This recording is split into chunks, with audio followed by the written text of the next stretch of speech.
Everyone, we are so excited to have you all join us today for this amazing webinar on barriers to identification and intervention for Black and African American students with Resha Conroy. Before we get started, I would like to introduce myself and share about upcoming opportunities for families to engage with Groves. Then I'll review a few housekeeping items and introduce our presenter. My name is Linda Roslansky, and I get to be the Director of Outreach here at GLOW. I have the great pleasure of working alongside our Learning Center and admissions teams. We have a robust calendar of events to engage with GLOW and explore our Academy and Learning Center this year. We have many admissions events coming up, including an open house for our Academy on February 12th, where you can see our newly renovated Academy and visit some of the classrooms. There will also be an opportunity to hear from our school leadership, teachers, and current families. There will also be a special event on February 19th to have breakfast and meet our new head of school, and a virtual information session for our transformative summer programs that will take place on February 20th.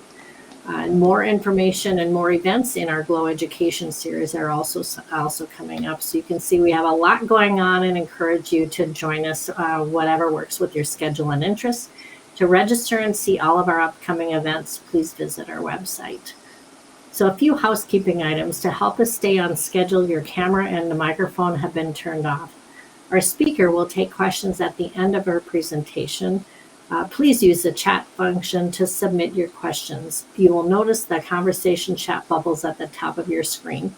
Click those to enter questions, and I will help moderate those to keep us on track. Now, I'm very pleased to introduce our amazing presenter, Resha Conroy. I'm going to change it over to her slides here. Resha Conroy is the founder and executive director of the Dyslexia Alliance for Black Children, a nonprofit organization working to eliminate the amplified inequities for Black children experiencing unaddressed dyslexia and related learning disabilities. A mother of 2 children with learning disabilities, including a son with dyslexia, Ms. Conroy is motivated by her family's journey to pursue her lifelong passion for educational equity. Ms. Conroy is a speech-language pathologist with a strong interest in language, literacy, and culture. She also has over a decade of experience in education and nonprofit management, serving on school leadership teams and as a consultant for charter schools in the Washington, D.C. and New York City. Ms. Conroy serves on the National Center on Improving Literacy Family Engagement Advisory Board, New York City Department of Education Literacy Advisory Council, Learning Ally National Advisory Board, Evidence Advocacy Center Parent and Family Advocacy Team, and New York State Dyslexia and Dysgraphia Task Force. Wow, Resha, you have an impressive bio, and we're just so thrilled you're here with us. So at this point, I'm going to turn my camera off and turn it over to you. Thank you. Good afternoon. Thank you so much for the introduction and for inviting me to share our work with your community. The presentation is about an hour long, and there will be some opportunities for Q&A, but please feel free to drop your questions into the chat, and I will, if something is pressing, I'll definitely try to address it in real time. The presentation this afternoon is really about bringing awareness to this intersection of racism and ableism for Black children with dyslexia. And certainly there are parallel communities that, based on their social identity, who might also experience this. But our work is really centered on that. And it's centered on that largely because of my experience as a mother of a son who has dyslexia. And so in the beginning of my journey with my son, which really started once he entered school, so kindergarten, I realized how difficult it was to get him identified and then to get him intervention. And I heard a lot of things that other families hear. So, give him more time. He's really young. It's too early to do anything. But I also heard language around really low expectations for him. Low expectations for him in a district where expectations were generally high. But I was told things like, well, it's okay if his reading is on the low end of average. And so we're talking about kindergarten, first grade. So counting him out before he's even had a chance. A school psychologist also told me after my son took a non-reading assessment and he scored really well on it, he turned to me, he said, "Are you surprised he's so smart?" And so I realized that not only was I dealing with, lack of knowledge around dyslexia and gatekeeping, but I was also dealing with something that's very familiar within the racial and educational justice space, which is lower expectations for Black students. And when those two things meet, the outcomes are potentially catastrophic. And so for my son, it really became a matter of life or death, because I know that there is no soft landing spot for a Black male who cannot read. And as I spoke to the community, I realized that many families were experiencing the same thing. And there was absolutely nothing unique about my story. And that what we needed in order to make change was really collective resources and collective action. And so the Dyslexia Alliance for Black Children was born out of that need. And our vision is that every child is a learner empowered to reach their potential. But like I said, our work is really at this intersection where children, Black children as learners, are invisible. And so we seek to eliminate the amplified inequities for Black children experiencing unaddressed dyslexia and related learning disabilities. And so while our focus is dyslexia, our work does expand beyond that as well. As we know, dyslexia tends to co-occur with other learning differences and disorders. And so the way that we approach this work at DABC is really around building this collective resources and moving towards collective action in a very supportive environment. And so about 80% of the work that we do is directly with families. And so we provide families with monthly workshops. Grove's Learning Organization actually did a monthly workshop for us. So thank you for being a partner in this work. We expanded our work last year to include a Families as Tutors program, where we use open source phonics, which is a free open source program, and we train families on supporting their learners at home. We also do dyslexia advocacy training for families as well. And we have, one of my favorites is our parent-to-parent coaching, where we will match a family with another parent or caregiver who is a little bit farther along in the journey. And they're there to listen and to provide support, and also to direct them towards resources. And this is, like I said, one of my favorite parts of the work that we do, because you really start to build those one-on-one relationships. And what we find is that as we engage with families, they then turn around and are better able to advocate for their own child, but they become leaders in their own community. And so this idea of building collective resources lives very deeply in that program. We also have a lot of virtual resources. This was a commitment that we made last year to build this out so that families can access high quality information any time of the day. So if you visit our website, which is dyslexiablack.org, you'll see our frequently asked questions videos. You'll also see our dyslexia roadmap, which is an 11-step roadmap that walks you through, what should be happening in the general education classroom, all the way through post-secondary and beyond. And then about 20% of our work is directly with educators in the broadest sense. So everyone from researchers to classroom teachers, related service professionals, bringing awareness, but also bringing tools to educators.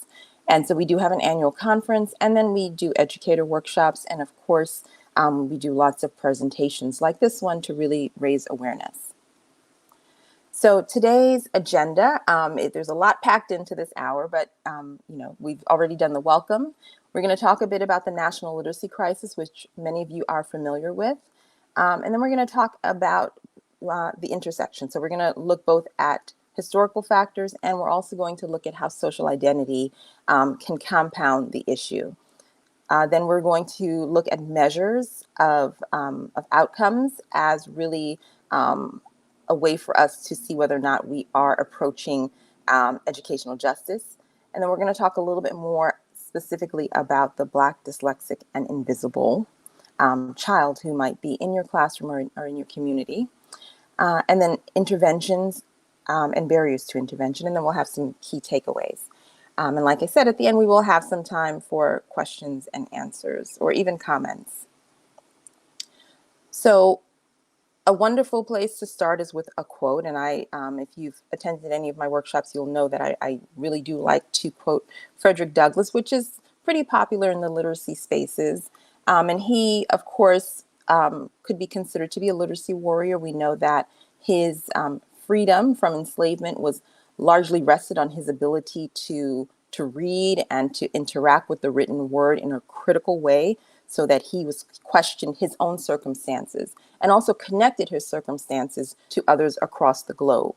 And what he said was, it is easier to build strong children than to repair broken men.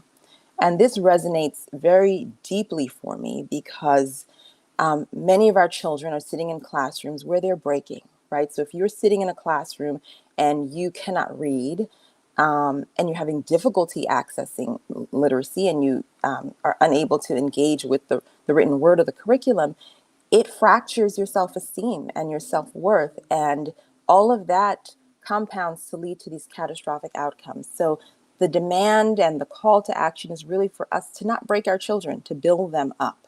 And so it's a really wonderful place to start as we think about this work. So, like I said, we have a national literacy crisis. We know that for the last few decades, the numbers have been pretty consistent. And so the 2024 NAEP numbers just came out. It's dipped a little bit, which I'm sure has something to do with the pandemic, but we know that that low level of reading proficiency existed before the pandemic. So in 2022, 33% of all fourth graders were reading at or above NAEP proficiency levels. I think the number's down to 31% for 2024. So it dipped, but not by that much, right? So we have this consistent issue that's happening. When we start to think about these numbers by social identity, and more specifically by race and ethnicity, it starts to tell us a different story. So I want to ground us around a definition of educational equity. This is a definition from Educational Equity from Coaching for Equity, Conversations That Change Practice, which is written by Elena Aguilar. And I like to talk about educational justice, but this definition is so encompassing of how we can view and sort of interrogate the numbers that we're seeing. So if you just bring your attention to the highlighted or to the underlined portion, educational equity means there is no predictability of success or failure that correlates with any social or cultural factor. So now let's take a look at the numbers. So this is still 2022. So just as a reminder, we had that 33% for all fourth graders. Now we're looking at the numbers by race and or ethnicity.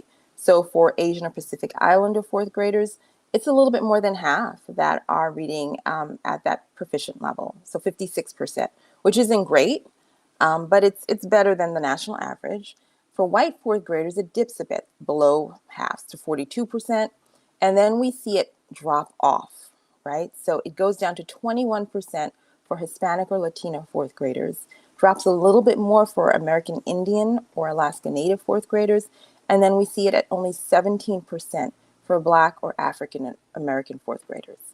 So if we have a literacy crisis, right, at 33%, then what does this mean for us at 17% when we're looking at Black and African American fourth graders?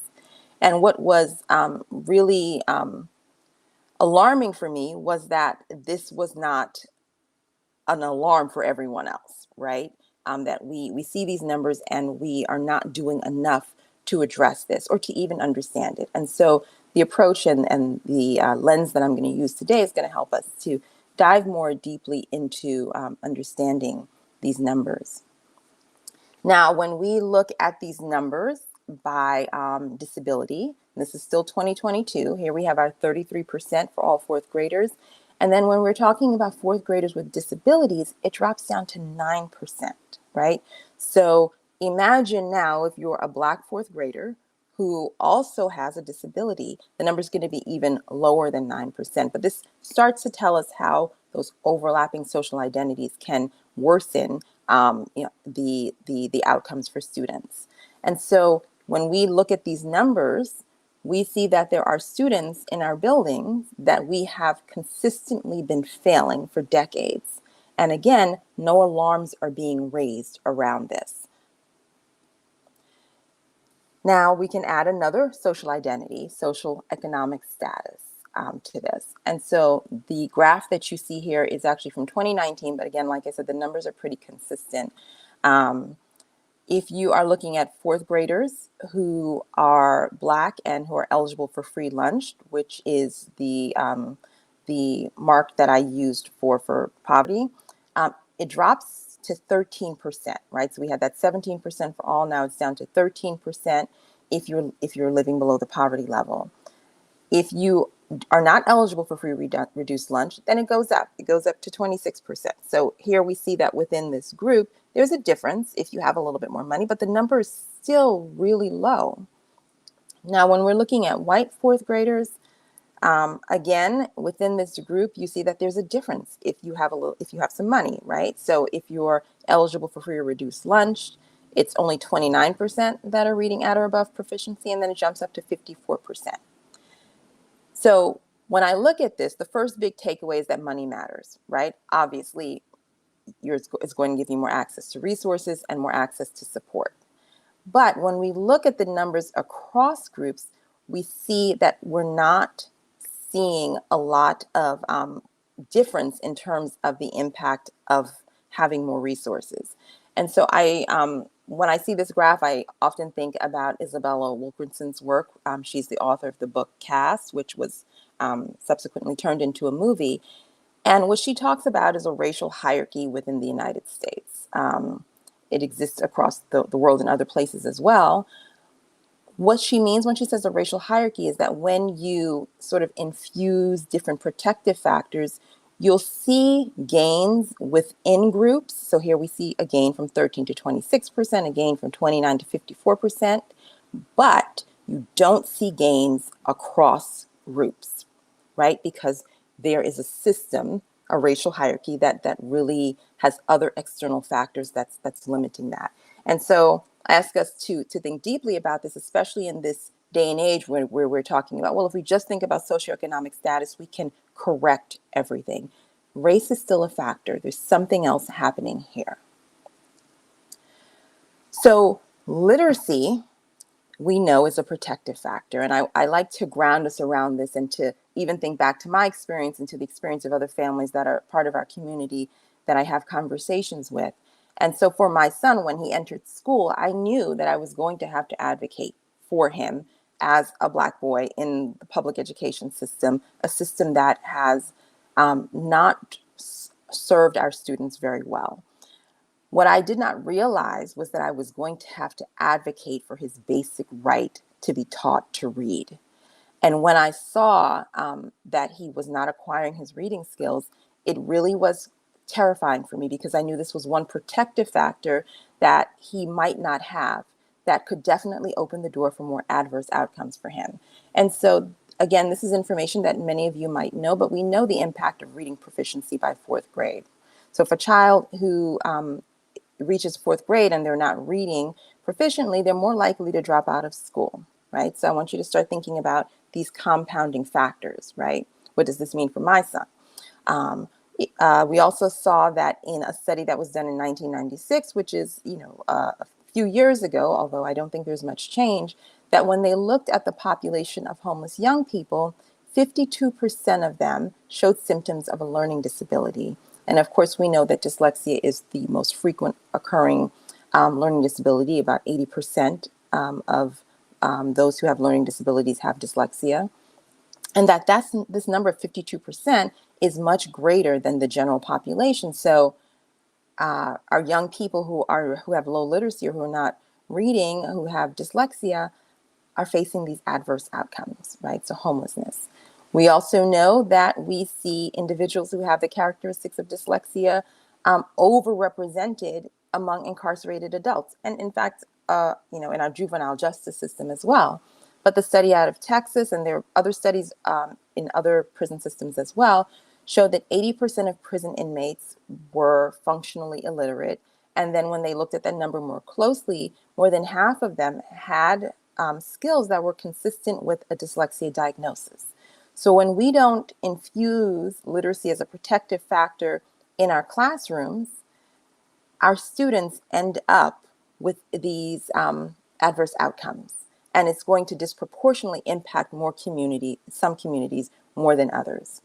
Now, on the other side of things, and this is why it's so important that we don't wait until someone is an adult to provide them with intervention or with reading support, because we know that when we look at incarcerated adults who receive some sort of educational, or access to an educational program, that they're 43% less likely to return to prison. So again, literacy as a protective factor is at play here. And the last study that I want to share with you around literacy as a protective factor is actually a study that came out of the University of Minnesota. The University of Minnesota does really nice work. And it was conducted in 2013. It's a longitudinal study that was actually not looking specifically at literacy. It was looking at families who were homeless or who had a high residential mobility. Those families were low-income families. And they looked at what factors might help, or protective factors might be there to allow students to be more resilient, even when they were facing something like homelessness. And what they found was that students who were reading on grade level by first grade had significantly better life outcomes, right? Even being homeless. So again, literacy is a protective factor.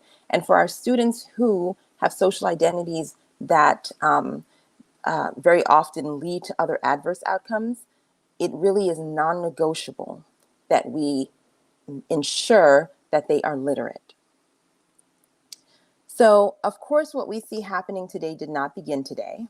And so I like to use a historical lens to help us understand how we got here, right? Like I said, our NAEP numbers are, we've seen the same thing for decades, but it goes back even further than that.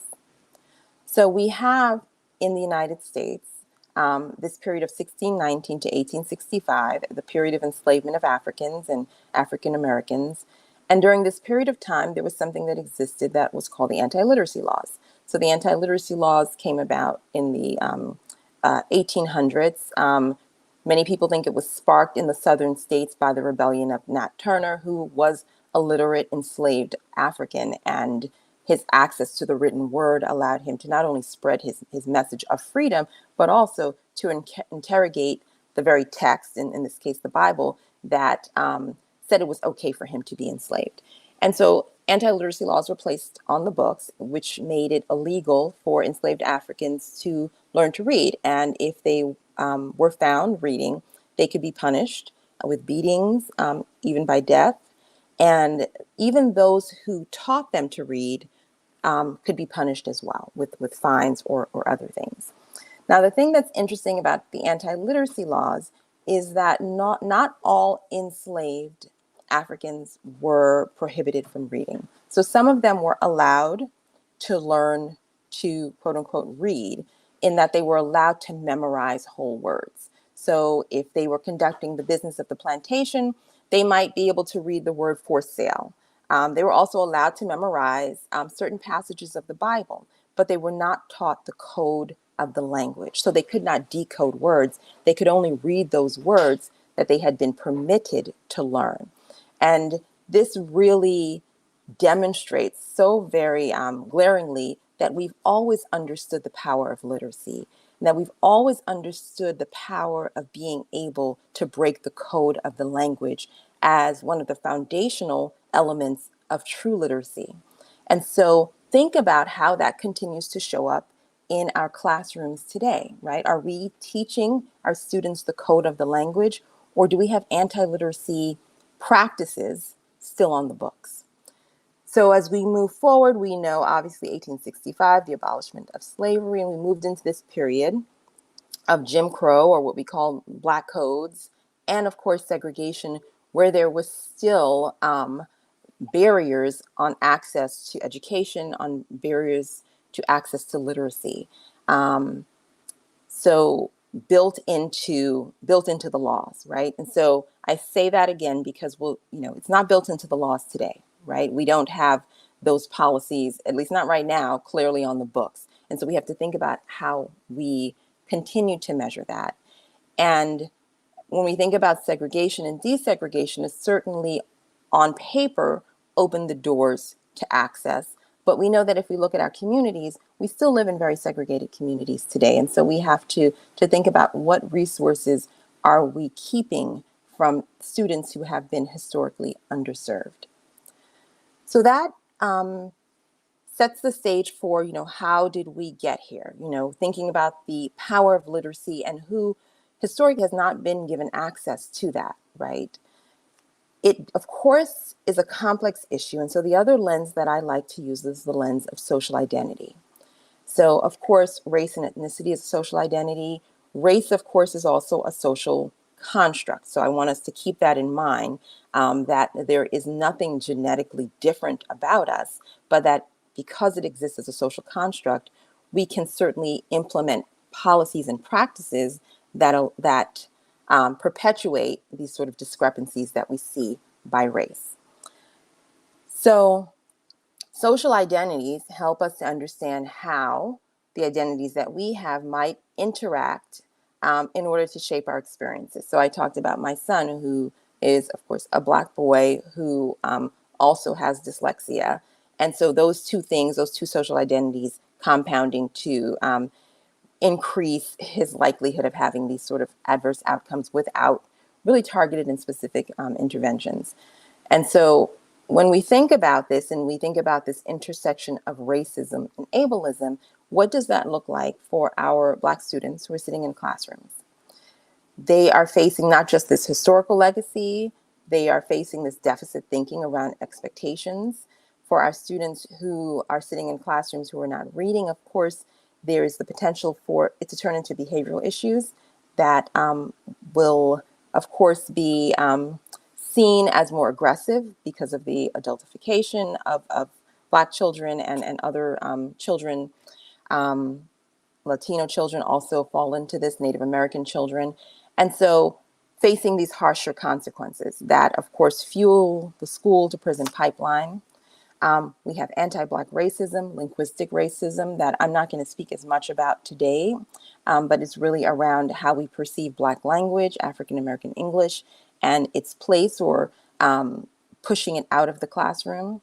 And then we, of course, which what many families are familiar with within our dyslexia movement, is what happens to a child, regardless of race, who has dyslexia. So, the gatekeepers, the expectations for that child who's sitting in the classroom who cannot read, the intelligence and discrepancy models. So all of those types of things that overlap that essentially make a child who is Black and dyslexic invisible in the classroom as a learner. And I talk about within the dyslexia movement, if we're not careful and we're solely focusing on dyslexia as like the only factor, that we create this single axis movement that really does not look at the complexity of the issue when an individual has these overlapping social identities that have been, for lack of a better term, historically marginalized. So, like I said, we don't have, at least today, these anti-literacy laws written into our laws and our practices. So how do we measure whether or not we are still facing anti-literacy practices, right? Let's look at the outcomes. So the measure is not going to be the letter of the law, it's going to be the outcomes, right? So if we have these predictable outcomes, then we know that educational justice is not present, educational equity is not present. So I want to share with you some information around dyslexia identification. This is an area that is really not well researched or studied.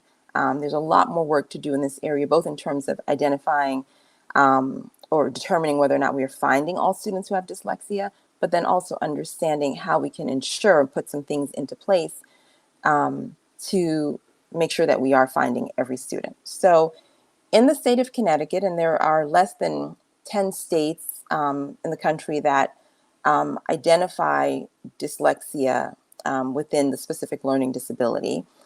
But in Connecticut, it happens to be one of the states that does this. So one of our former board members, Dr. Jewel Tullis McCombs, through the Freedom of Information Act, looked at this information. And what she found was that in Connecticut, white students who had a specific learning disability, so that's one of the 13 IDA classifications, were 7 times more likely to have a dyslexia diagnosis than Black students who had the specific learning disability classifications. I apologize for that error there. But what that's telling me is that these are students who have been identified as having challenges in school. But if you're Black, the likelihood of you also having that dyslexia diagnosis is significantly reduced, right? And there can be many reasons why this might be the case. I think it really speaks to perhaps the school level identification and access to practitioners who see a student and identify them as having dyslexia. So who's given that privilege to have that diagnosis?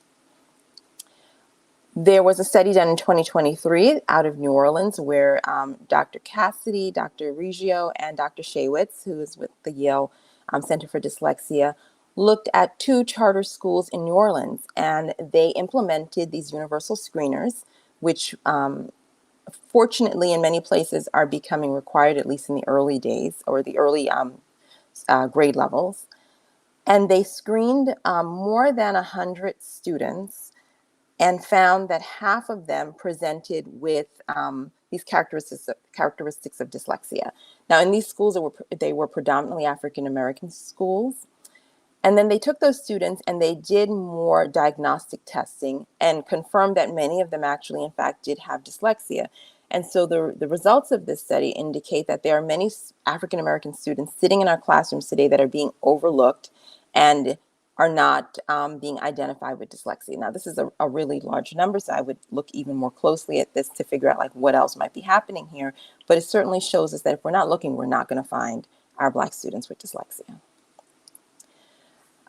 The other study that I want to share with you is one done by Dr. Tim Odegaard. And this one was one of the first ones that I really came across that showed that even when we implement universal screeners, if we do not infuse that with evidence or justice-driven or equity-driven decision-making, we can still have these outcomes.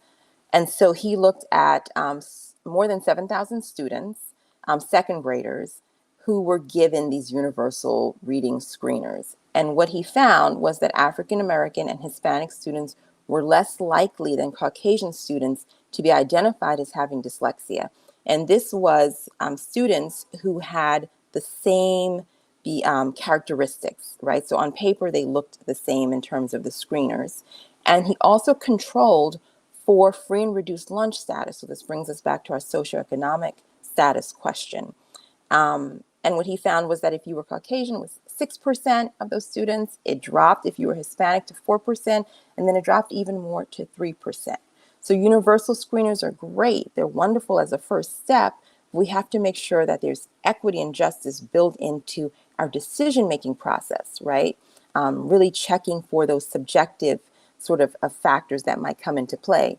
And I say this, and if any of you have been in an IEP meeting, you know that when the IEP team comes together, and so now we're talking about more comprehensive evaluation, the classification that a child gets really is determined by those people who are sitting around that table. So you can have one child who gets an ED, emotional disturbance diagnosis, even though they're not reading and they have the characteristics of dyslexia, and another child who is given the dyslexia or the specific learning disability identification, right? And a lot of times that's based on subjective matters that might be present within the decision makers. So what happens to our students who are Black and dyslexic? So as you can see from the numbers that I shared with you across several studies and certainly across just data that was pulled from the state, that we're not identifying or finding our students who have dyslexia who are Black. And so what is happening, right? So again, there's not a lot of research in this area, but what we do know, what we can rely on is this sort of interdisciplinary body of research across education for Black students and across other disciplines as well. So certainly healthcare, the justice system, the housing system. One of the things that is at play, or hypothesized to be at play, is bias. If you haven't had a chance to read this book by Jennifer Eberhardt, it's a difficult read, but it's a really good read. And it digs into implicit bias. So here I'm not talking about explicit bias where you are knowingly discriminating against a child. I'm talking about what happens really at a subconscious level. This is something that we all have. We all have a certain level of bias. And so we talk about, reading not being natural, but bias is, right? It comes out of our natural ability to categorize things and to categorize those things into really two categories, right? Those things that are like us and those things that are not like us. And the decisions that we make really happen at a subconscious level. And so they may, in fact, be contradictory to our known intentions. And so this is why it becomes really important for us to think about where bias might show up. So bias, even when we're not conscious of it, has consequences that we need to understand and mitigate. The stereotypic associations we carry in our heads can affect what we perceive and how we think and the actions that we take. So when we think about categorization, it really was about survival, right? So thinking about our very early ancestors in the wild or even across different tribes, who is like you, who's not like you, and how do you need to protect yourself? It's actually very efficient, but it can be very harmful when we start to think about social identities and some of these social constructs that exist. So any of us who are exposed to social media, even some of the books that we read, we all have bias, right? And that bias can show up in the decisions that we make. And so we have to think about, where might bias show up? Does it show up when we're determining who gets a dyslexia diagnosis? Does it show up when we're sitting at an IEP table?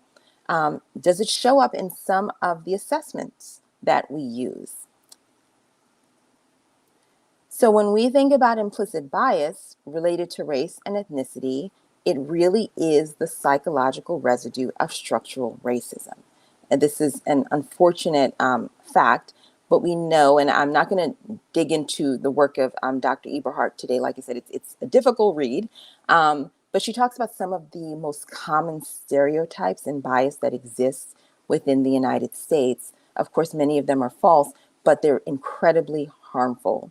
And some of the most harmful biases actually exist when it comes to Black males in our society, and that's across our society. So walking into a hospital or walking into a school.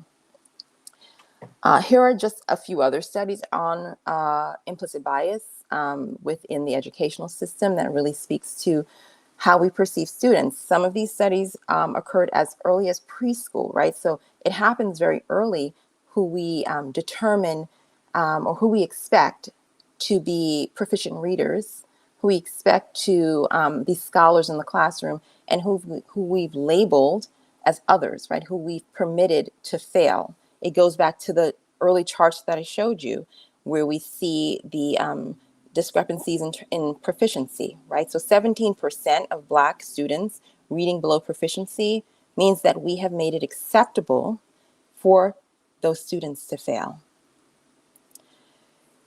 When we look at the definition of dyslexia, and this definition is taken from the International Dyslexia Association, it's even built into the definition.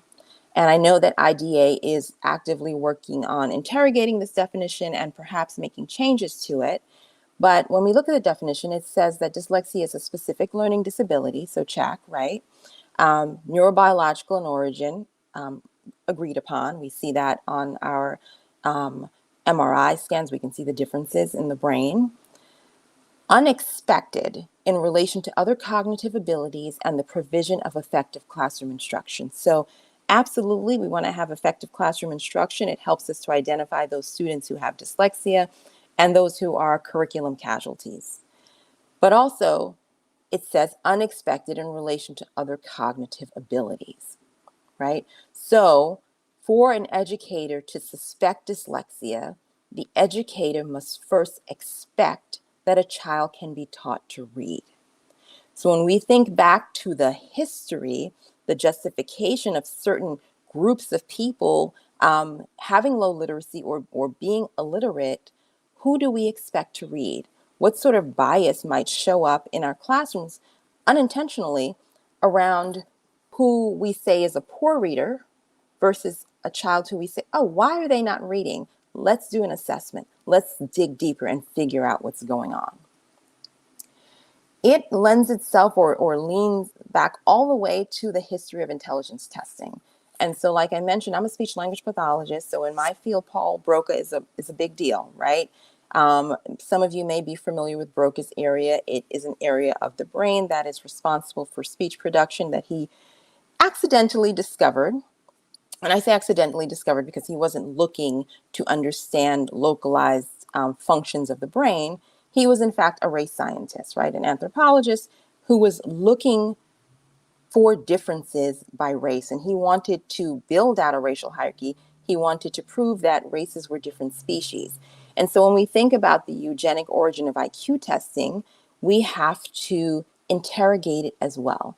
It doesn't mean that when we look at IQ testing that there is nothing to be determined from it. But when you look at it, think about what might be missing when we determine or we look at a child who might not have performed on these specific measures that were built out of the work of Paul Broca and his colleagues.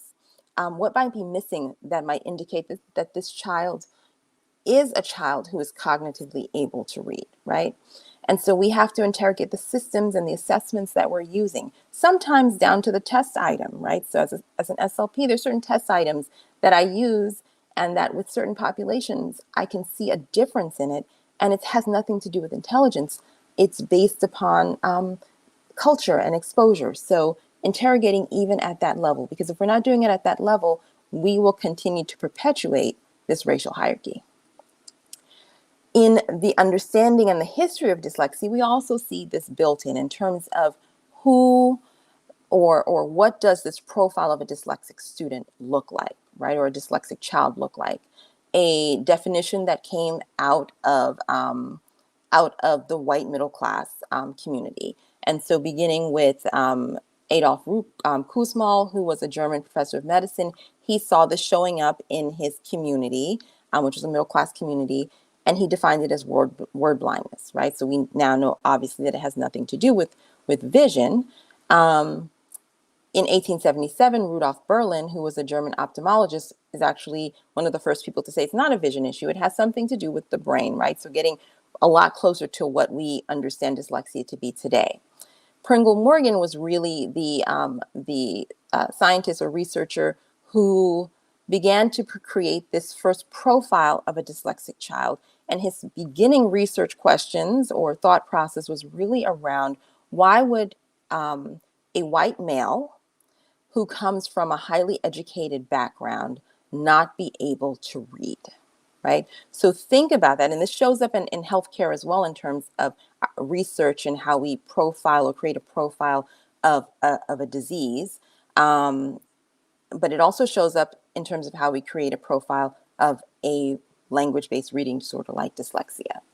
And this myth continues to be perpetuated when we think about our discrepancy testing, which is something that's not supposed to be used in most states, but that still is built into our assessments or our diagnosis.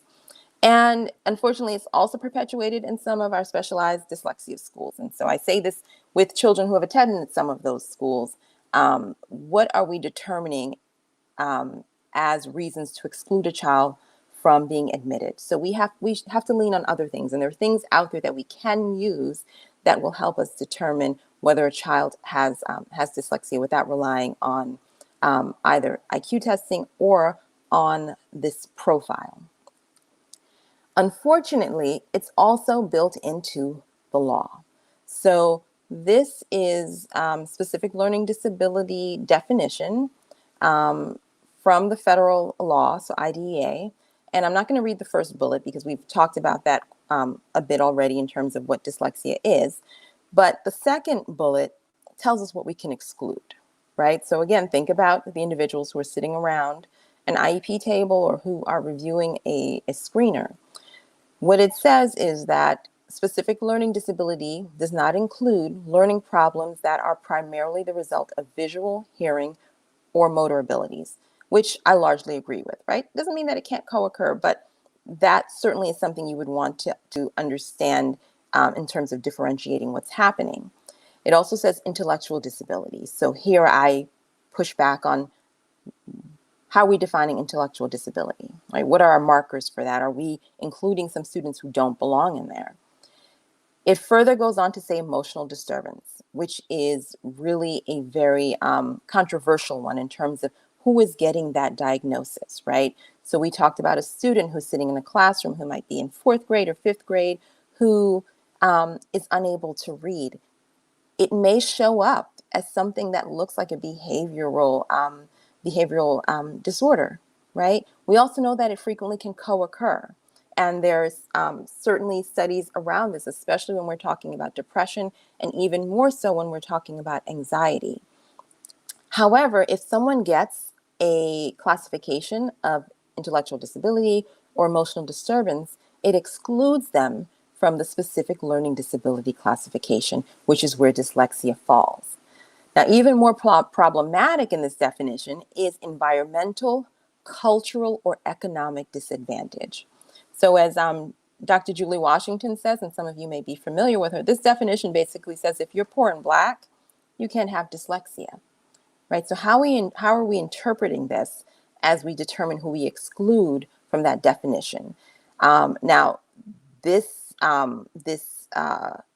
definition or exclusionary factors came out of this desire not to over-identify, but what we're seeing now is that we are under-identifying students within certain classifications, including specific learning disability and more specifically dyslexia.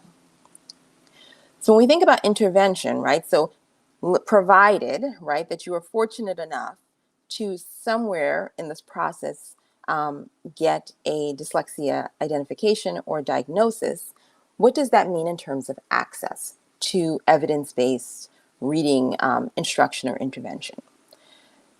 In 2021, I looked at the Bronx, which is in New York. It's the borough that I grew up in. I still live in New York. I don't live in the Bronx now, but I'm very familiar with it. And I thought about what would be the experience of a family who got the identification and then wanted to find intervention for their student. Now, in New York City, we have 5 boroughs. When you look at the demographic of those boroughs, you can clearly see that the Bronx is the borough with the most Black and Latino individuals. And it's also the borough where if you get an identification, it's going to be the most difficult for you to find access to evidence-based reading intervention. Now, this, like I said, was done in 2021. There's been a lot of work happening in New York City where we hope that this is no longer the case. But when I did this research, it's the only borough that did not have a public, charter, or private school for students with language-based learning disabilities. In looking for interventionists who could provide tutoring, it was also the borough where it was most difficult to find an interventionist within those zip codes who could provide services to your child. And so these areas or these geographic locations, I call them structured literacy deserts. And they exist across the country where we have places where even if you get an identification, access then becomes an issue. And these are predictable by zip code. So what it means for us is that not only must we make sure that we are able to identify students in the school-based setting, but that we're also able to provide them with the intervention that they need in the school setting, because certain zip codes are going to have less access to things outside of the school setting.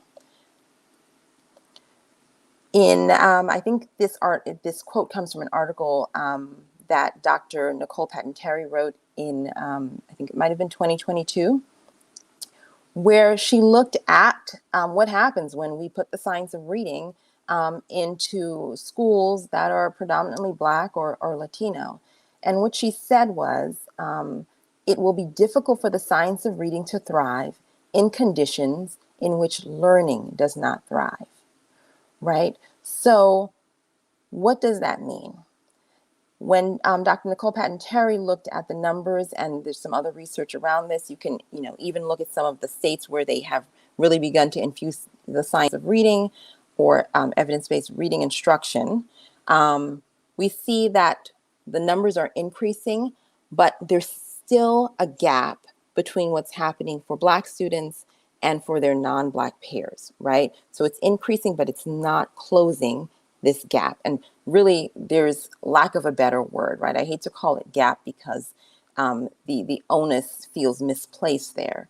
But there's something more that needs to happen, that needs to occur, because we can't have a single axis movement that's only focusing on one area when there are multiple factors that are going to contribute to whether or not a child or a student is successful.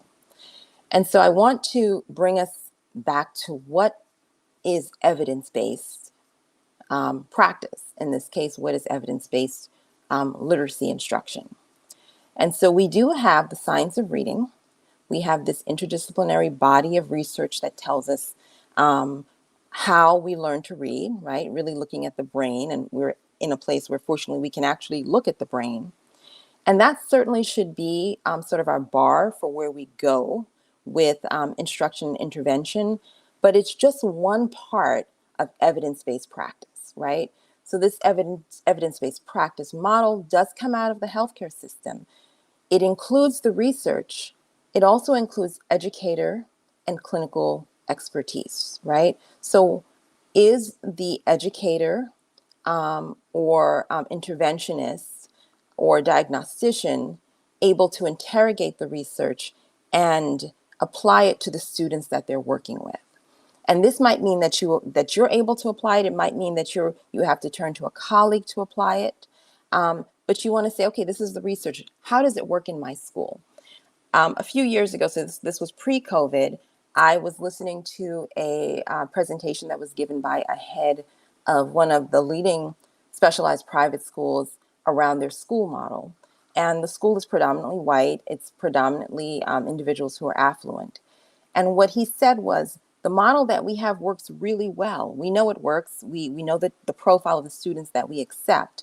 What I don't know is what would happen if I took this model, I picked it up, and I moved it into a community that did not look like this, right? Because that space was really homogeneous. So that is the sort of critical interaction that we need between our educator and clinical expertise and the research, right? So what happens when I pick this model up and I move it someplace else? What other factors might be at play here? So how do we understand those other factors, right? We look at the other components of evidence-based practice. So we look at the student. Who are we serving? Who are the families? What's their perspective? What are their values? What's important to them? We know that when we think about the brain, right, the brain has to be primed for learning, right? So you can't be in fight or flight mode. You can't feel disconnected from the classroom. You can't feel disconnected or attacked even by the content that is in front of you. And so really leaning in on who are the communities that we serve. How do we connect to them? How do we ensure that their voice is part of the practice, is part of the instruction?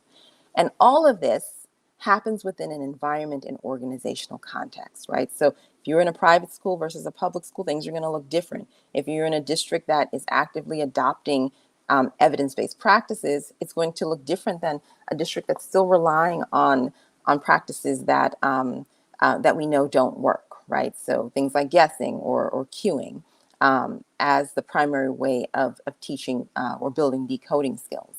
But when we think about environment, it's our social environment, it's our political environment, it is the economic environment. All of these things are going to matter when we think about how do we deliver evidence-based instruction, truly deliver the model in a way that's going to be effective. If any one of these components is missing, you do not have evidence-based practice. And so when we think about the science of reading being implemented in certain places, and we continue to see this gap, I would say look at the other components and see what might be missing as you apply the research. So who's being served and who's being underserved as we apply the research. So we are coming close to the end of the hour. I want to, of course, leave you with some key takeaways. Like I said, today was not really digging into sort of problem solving, was really around building awareness and around interrogating the way that we approach things and the way that we think about things.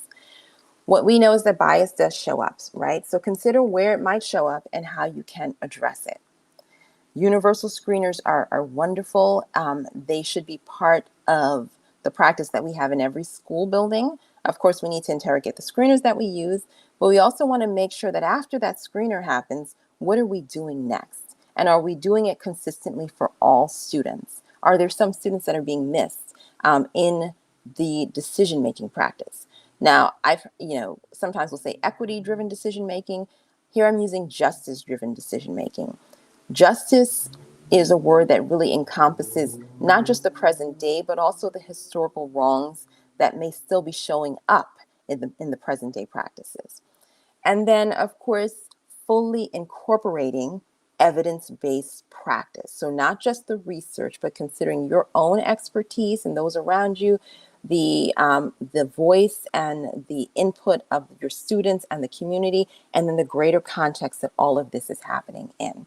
And these are just some initial things to think about. Of course, you have to go a lot deeper than this in terms of bringing it to action, but as we think about reaching all students. So we have success stories, right? This is not gloom and doom. We can look, as we look at the history even of anti-literacy laws, there is a lot of practices that emerged out of that as well that did bring reading to even those individuals who were enslaved. These practices were deeply embedded with transformative practices, so changing someone's life and addressing injustice.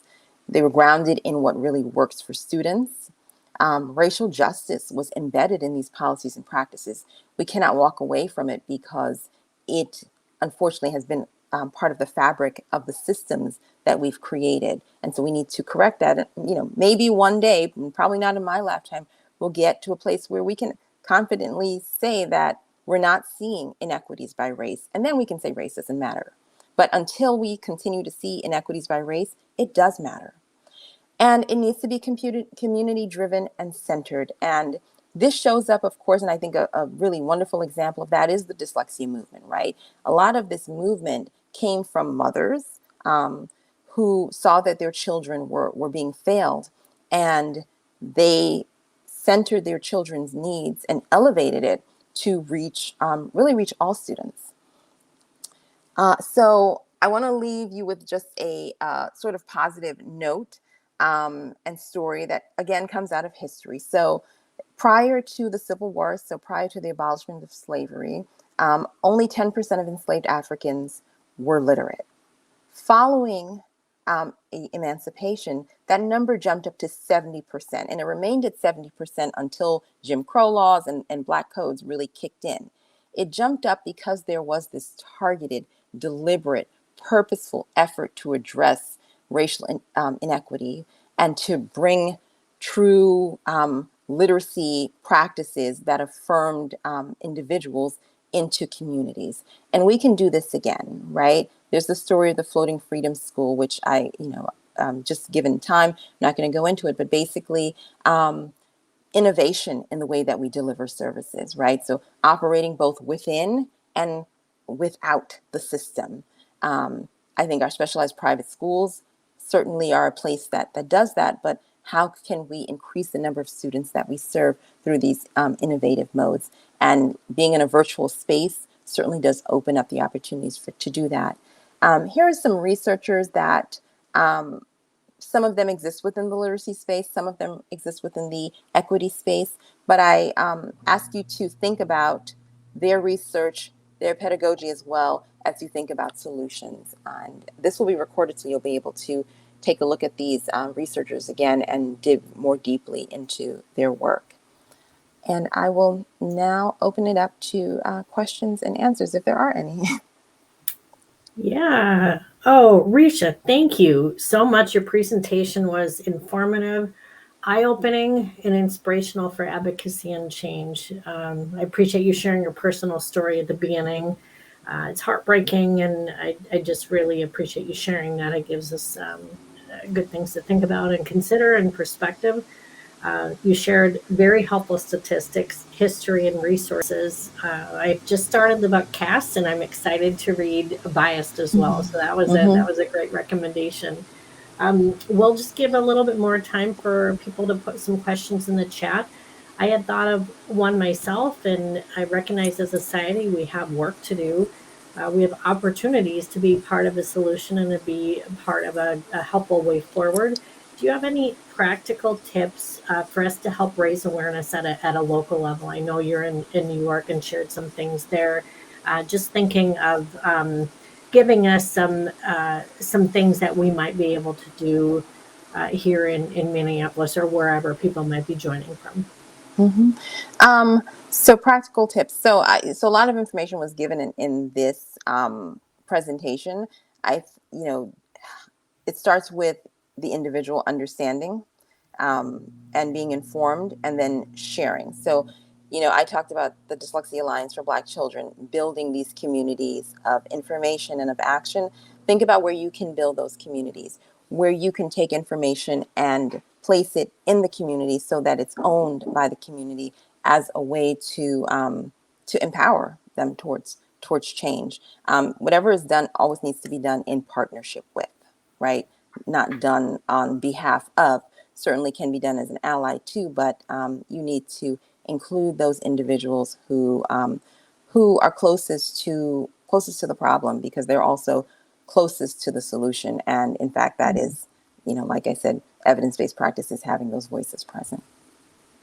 Yeah, that's great to hear, and I appreciate you providing that. I really enjoyed learning with everyone. Risha, we are so grateful to you for taking the time to present today and your continued support and partnership. We thank everybody for attending, and we hope to see you at another event. And just a reminder, this presentation will be shared with you via email in the next few days and also posted on our website. Please share this information with your family and friends. Let them know that you were here today, and share that resource.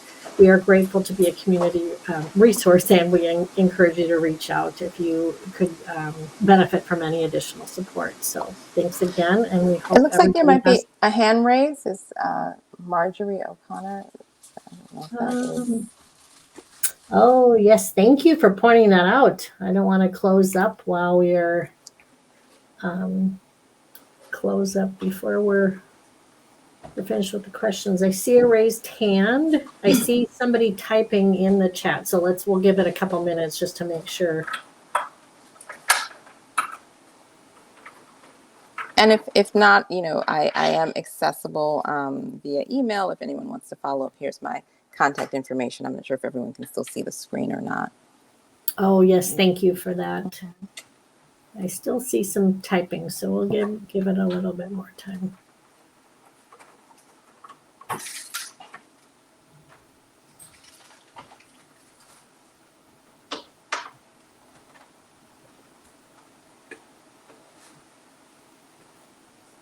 I see a lot of thank yous. So Risha, thanks again.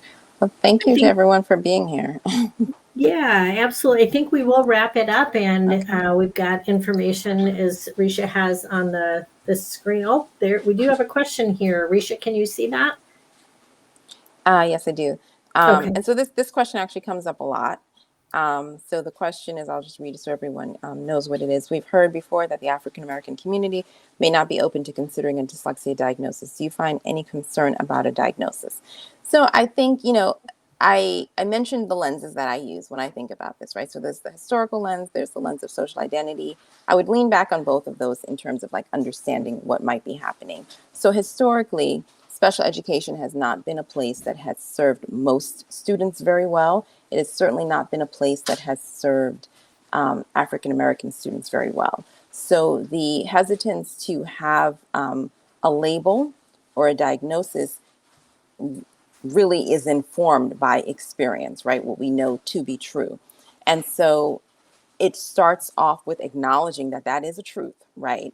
And even in my experience with my son, I was hesitant as well, because I said, what's this going to mean for him, right? Is he going to be excluded from certain things? Are expectations going to be lower for him?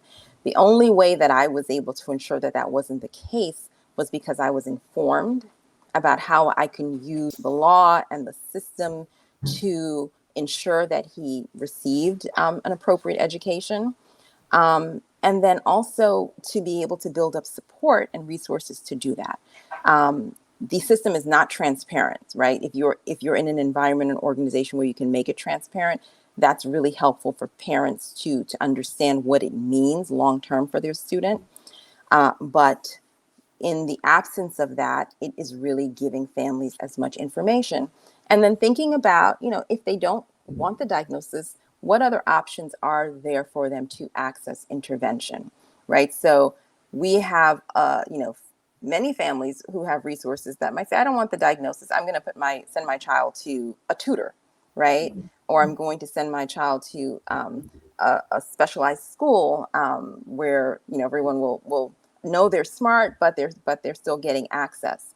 So how can we provide those same sort of like opportunities and protections for families who may not have access to that? And it could be through, providing them with access to maybe free tutoring or reduced price tutoring, or full price, right? Some families can afford it. It might also mean that you look at other opportunities to provide intervention. So if you're in a traditional public school setting, it might be through MTSS RTI. Depending on the school, there might be interventionists who are providing, really great tier 2 and tier 3 intervention, which means the child does not necessarily get a label or get an identification, but they still have access to it. And then keeping the lines of communication open. So it is ultimately the parent's decision. How can you better support the parent to make an informed decision and to let them know all of their options? And that's the approach that I would take. There's no clean and easy way to do this. The system and the situation is very complex. And like I said, it has this history behind it that does, in fact, make those concerns valid. Yeah, very, very good points you bring up, and gives us things to think about for sure. Yeah, I think we will wrap it up at this point. Again, thank you, Resha, for taking the time to share with us today. I can speak for myself. I learned so much, and it's helping inspire me to want to learn more and raise advocacy. So I'm very excited to share about you as a resource and guide people to your website. We wish everybody a wonderful day, and thank you all for joining us. Thank you. Bye. Bye-bye.